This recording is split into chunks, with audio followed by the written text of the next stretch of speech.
Welcome to the Adaptive Athlete Podcast. I'm your host, Matt Hotho. On today's episode, we're talking with John Prescott. John was one of the original people in the adaptive CrossFit space. As you'll hear in the story, he got connected with Saudi and Kevin Ogar back when the games were happening in Canada. I didn't even know the games ever happened in Canada. Crazy.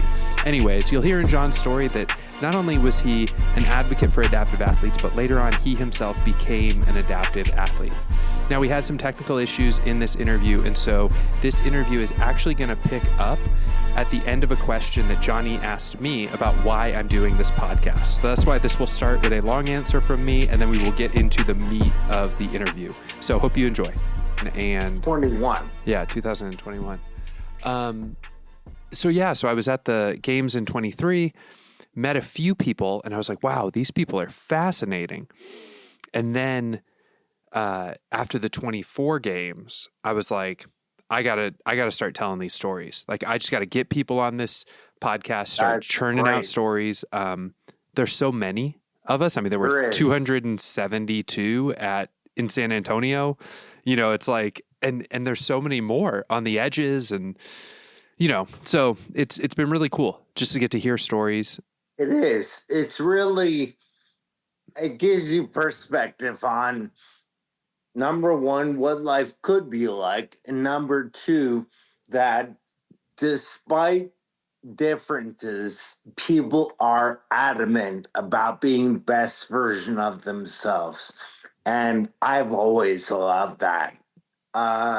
So the first year I got involved with WheelWOD, it came at the hand of one of my athletes competing, but once I kind of got to know how the people got there and who they are and what they do, and just blew me away. Yeah. And that was 9 years ago, and I've been involved ever since. So how did you get started doing CrossFit? I've always done CrossFit. I've had a life-changing experience doing CrossFit. I've lost 70 pounds, and I saw an opportunity to work with people, more importantly than competition, people who wanted to positively influence not just what they're doing, but beyond generations, other people. Mm-hmm. Like, people in a wheelchair will look and see them and be like, wow, I can do things. And of no negative reason, it's all positive, but people tend to hold your hand when you're disabled. And my belief always has been, I'm not going to hold your hand. I'm going to push you. And when you need help, I will always help you. But it's not until you discover your potential could you ever be productive for you. Mm-hmm. And that's what it was about for me. So before your accident in 2021, you were working with like Stouty and Kevin. Okay. Yep. Wow. Yeah, they're remarkable individuals. Yeah. Stouty is a genius when it comes to programming. Okay. And Kevin, who is also a genius, but he is very good at floor logistics, judging. He will tell someone no, he doesn't care. Like him or not, it's a yes or no. Yeah. And I've always respected that. A quick question about your disability. Sometimes It sounds like you're pained when you're talking.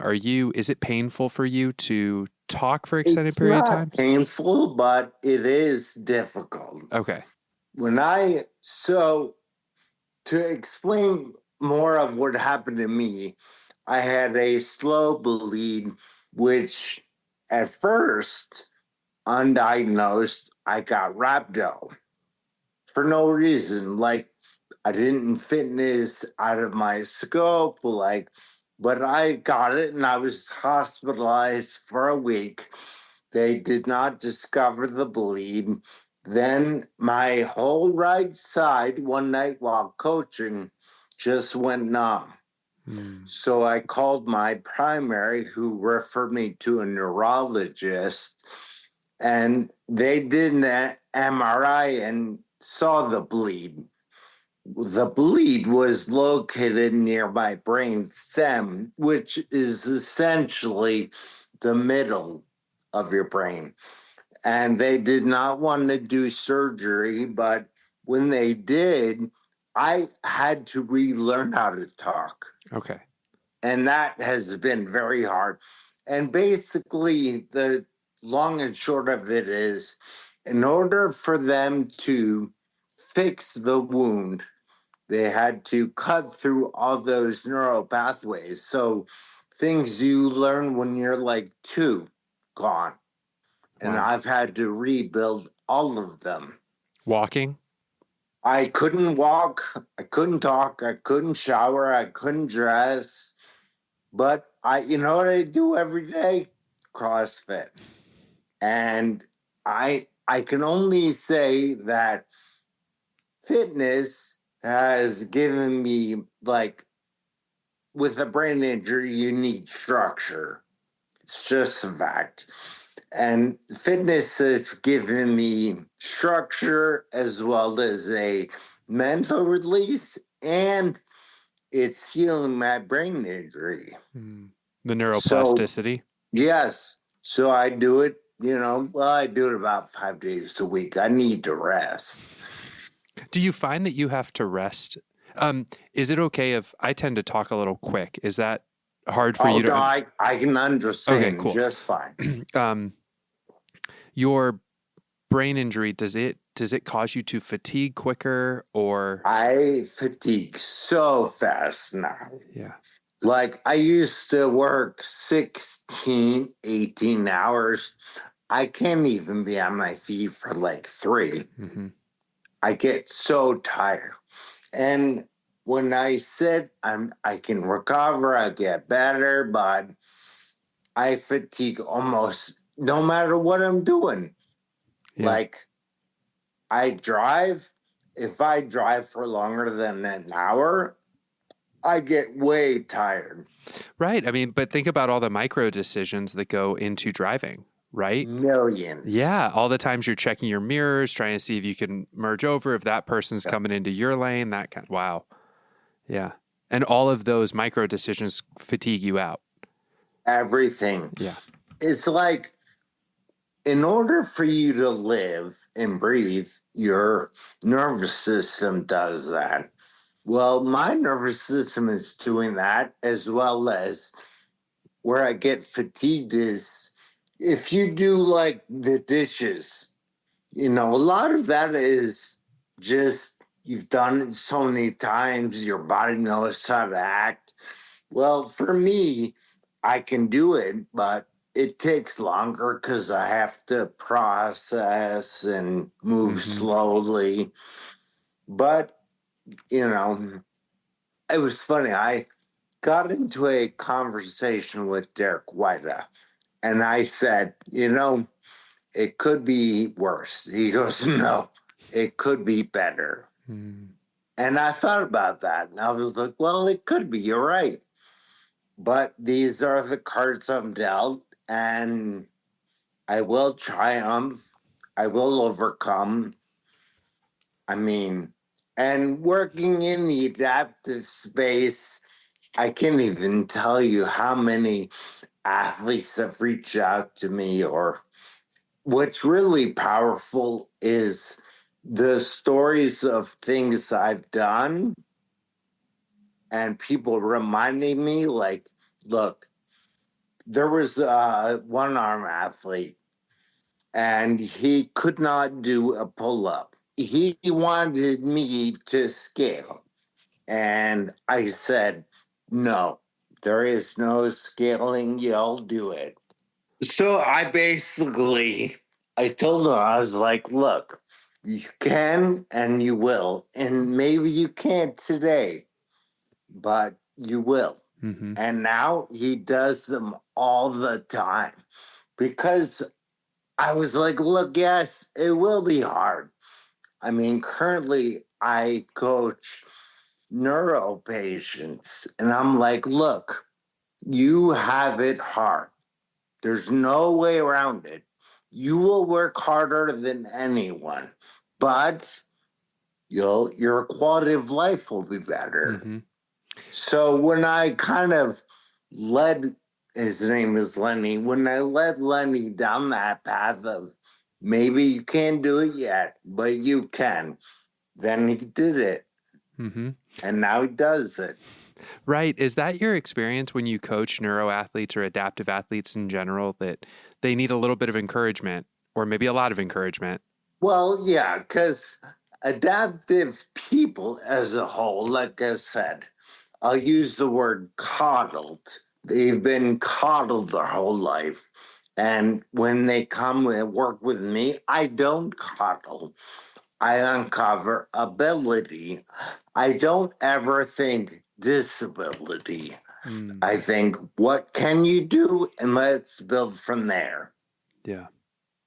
That's good. It starts with what you have. And I like that quote that your friend shared earlier about this could be way worse. And your friend going, actually, this could be much better, in the sense of, I think sometimes we're dealt a hand of cards, especially if we have, well, I was going to say, especially if we have a congenital disorder, but actually in your case, you were dealt a hand of cards later in life and you had Yeah. to decide what you were going to do with them. And I think so often that sort of turn of phrase of saying, well, it could be worse. I like the way your friend said, actually, it could be better, meaning you have some agency here to Yep. make this thing better. Everything is a choice. Mm-hmm. I could choose to be a victim and nobody would blame me. No Yeah. one would. But I choose to work to not be this way. Yeah. And yeah, it is a lot harder, but the rewards are much greater. Yeah. So let's kind of jump back to the beginning when you started discovering WheelWOD, working with Stouty, Kevin, becoming one of the big advocates in the space. I mean, I know the first few WheelWOD games were held at your gym at Neuse River CrossFit, right? Well, so to go back, the WheelWOD games were originally held in Ontario. Oh, And I called Saudi and was like, look, your gym is great, but people have a harder time getting there because his gym is like 2 hours north of the Toronto airport, okay. whereas my airport and the convention center are like 4 miles. So you could take a Uber if you wanted. But I called them and said I would gladly host. This was the 11th year. I said, I will gladly host, organize, and run the event. You write the workouts, and we'll do it in Raleigh. Because, in my opinion, and it proved right, CrossFit will never come 2.5 hours to witness what was a fantastic event, but they will go to an airport. Mm-hmm. So the decision to move it to Raleigh paid off because then HQ saw that we were able to put on a large event and we were able to. I don't look at able bodied people. I've always looked at adaptive. Well, if you look at any of the previous comps, there was no able body. Right. So moving only adaptive to a city that is extremely accessible was important. It wasn't necessarily that it had to be Raleigh, but it had to be accessible. And I love Kevin. I do. But Denver is less Mm-hmm. accessible. So that was kind of moving out of the picture. Well, and then you end up in the expo hall for the 22 and 23 games. Yes. 23 games, I was there. Adrian Bosman showed up. Was that the first year Yep. that a representative from CrossFit actually came to the WheelWOD games? That I can recall, I believe so. Okay. And it seemed like he was there kind of scoping out to see what would eventually Yep, become the 2024 games. So, that's exactly right. yeah. Now I keep jumping ahead, but I want to keep pulling us back because I want to talk about your involvement with WheelWOD before your accident. Who was that original team? Who's that team now? What's some of the things that they accomplished early on and how have they grown? Yeah, so when WheelWOD started, it was founded by a guy named Stouty who basically could not locate the workouts adapted in a wheelchair. So he just started posting the content for other wheelchair users on YouTube. And it caught on. Okay. And then Kevin, who already was a games level athlete, got injured while at a competition. And I don't know precisely when. I know it was very soon after Kevin and Stouty really connected. Okay. Because, Stouty in his own right was a D1 football player. He got paralyzed. This is crazy. He got paralyzed in June. He went to the Winter Olympics for seated basketball in September. That's crazy. It's insane. He's just very athletic, and he's got the longest arms. And I think he connected with Kevin on that front. And then, so I guess you could say WheelWOD grew, but they didn't really have a lot of adaptation, just wheeled athletes. It was very rudimentary compared to what it is now. Because back then it was very basic. It was, here's what I do, and they would share that way. Okay. And then, so they started with just wheelchair athletes. And then was it like Logan Aldridge that came in that kind of added more limb No, deficiency what? athletes? Now, I don't know all of the middle story, but at some point, they added or contracted with Waza and added, it was 4 divisions. Okay. That's it. And instead of, he would do the programming, I mean, seated without hip, neuro, all that. But for competition, 4 divisions. Yeah. Yeah. Because the reality is, it was an expo. I mean, there wasn't enough athletic interest in what they were building, so it just didn't exist. Fast forward, now we're hundreds of athletes from multiple countries. I mean, it's really been cool. And so the rest of the team consists of now, after Kevin and Chris kind of got connected, and then I met them in Miami one of the years that there was only 4 divisions, and now it is Lisa who pretty much handles all the marketing and social media. And I don't know the direct relationship with Shay Tazo, but she helps, and also the people at Equip Products. And I'm very thankful because when I had to step away for obvious reasons, Leslie filled in, and she's done great. And I met Kevin's wife, Shannon, at a WheelWOD event in Canada. And fast forward now, her and Kevin pretty much dictate what happens on the floor. Okay. So she and Kevin have a real intimate working knowledge of not just the performance side of it, but the required and necessary classification for adaptations. They kind of handle that.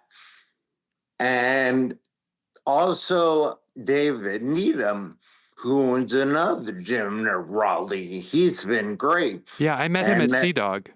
Yeah, he's a cool dude. Yeah. He owns a gym about a half hour away. He actually owns multiple gyms, but his closest gym is about a half hour away. And then Kevin Carlson, who runs a program in Baltimore at Push 511 CrossFit, he was kind of like me. It was like, I just want to hang around. I don't even want to be in charge. You guys are doing great. I just want to be here. Mm-hmm. So that's kind of how I got indoctrinated. And that is definitely Kevin, because he recognized the potential of the human, not the, I hate to say it, but the financial earning of a elite athlete. Yeah. Or the notoriety. No, that makes sense. It was never about that. It was like, all right, you can move, let's figure it out. Yeah. Yeah. So that's how he got involved. Well, that's great. I mean, I love and the that team. pretty much sums up that. Yeah, they're great people. Yeah. Well, if any of them are listening to this, what's something that you'd want to say to them, either a shout out or an encouragement or anything like that? I think it is a very proud moment to sit and watch the athletes that you've known for a decade out on the floor competing at CrossFit for the fittest on earth. That's pretty cool. That to me was my dream, honestly. So to see it happen, it sucks that I'm this way, but to see it happen is really cool. And I'm really proud of them. They've done it. It is the vision of Stouty, and his vision is what everyone who is at WheelWOD sees. Like, it is more about potential than anything. You can do it. You just have to work for it. So you've really gotten to watch adaptive CrossFit just blossom and grow. I mean, speaking from go ahead. I've always known it would. Yeah. I mean, if CrossFit can do anything, it connects like-minded people. And what you witnessed at the WheelWOD games was people with similar injuries who otherwise have no relationships meeting people with similar injuries. Mm-hmm. And they have similar goals. The amount of people that have, I hate the word inspiration, but been inspired by the people moving or working out or competing, it's unreal. And that to me was always the vision. Mm-hmm. No, that's amazing. So I was, this past weekend, I was at the Sea Dog Summer Showdown in Jupiter, right? And that was such a different experience from WheelWOD and the games. Not better or worse, just so different. A local comp that fielded 20 adaptive athletes was super cool because there were so many able-bodied people there who would come up and watch us and then pull me aside off the floor later and be like, so what's your story? And it was such this unique opportunity to actually interact with able-bodied folks while competing as an adaptive athlete, right? Because when we do it at the WheelWOD games or at the CrossFit games, we're doing it with other adaptives. Right. But in this environment, 10 of the 12 heats were able-bodied. only two of Right. them were adaptive. And so we were gaining this following of able-bodied people that would stay to watch our heats. And it was so cool to see them get That is excited to cool. want to hear our stories. I've always thought it just takes a little bit of exposure. People seeing it, and that was the motivation for the convention center. Mm-hmm. Like I knew these stories were incredible, but by migrating, you're able to expose their stories to a much wider net. Yeah. So that was always because I knew that adaptive athletes were incredible, but I needed other people to know. That's right. And as a consequence, WheelWOD has grown exponentially. Mm-hmm. So when you hear people say, like you just said, you don't like the word inspirational, what do you think people are getting at when they say that, especially able-bodied people? Because I don't think they mean it in a bad way. I just don't think they know what to say. No, there was a quote that Logan said that I love and I live by. I don't want to inspire you. I want to motivate you to make a change. Mm, And it's true. Like you can watch anyone and be like, oh, that's so inspirational. But are you going to do anything? yeah. So it's less about looking at someone and going, wow, that's impressive, versus I can do that. I don't know how, but I can. Yeah. And that motivation is the thing I've always thought. Yeah.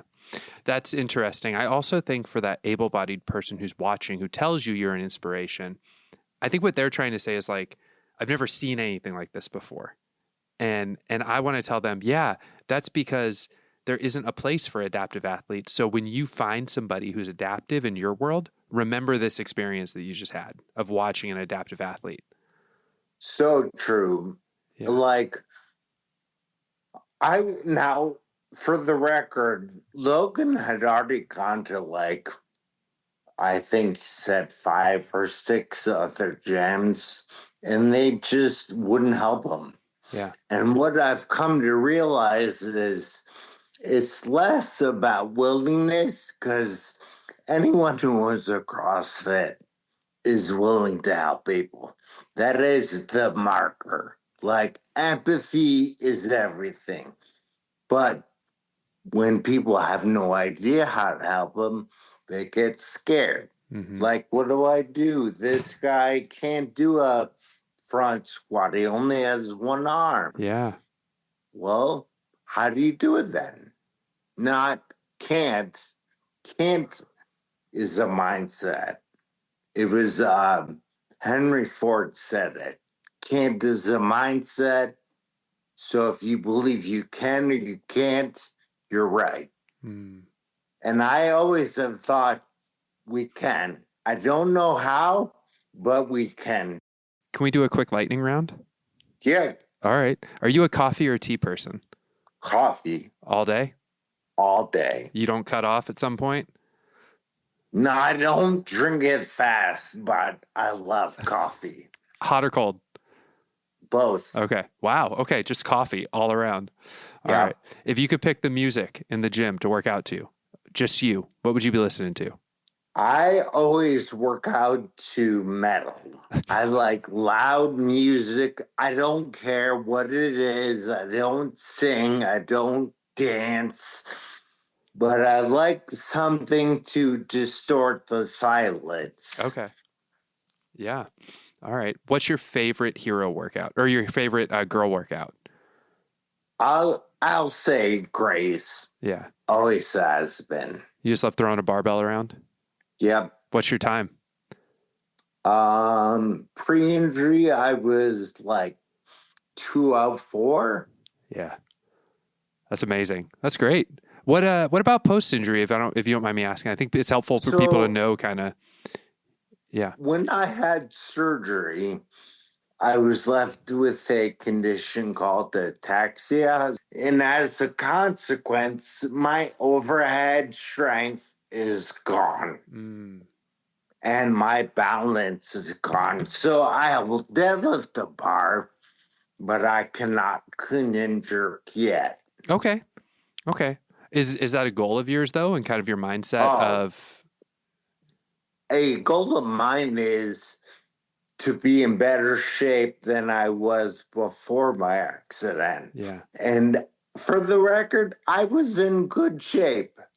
Yeah, I mean, a 204 Grace is nothing to No, bat an eye at. That's a good time. So you were in great shape. So I look forward to kind of seeing how that journey goes for you. thank you. Yeah, of course, of course. Okay, so I just have two kind of. Well, actually, I do have one more lightning round question. If you would entertain me, what is your go-to competition snack? If you had to do a competition, you need something like before the workout. What do you go to? And non-specifically, but carbs.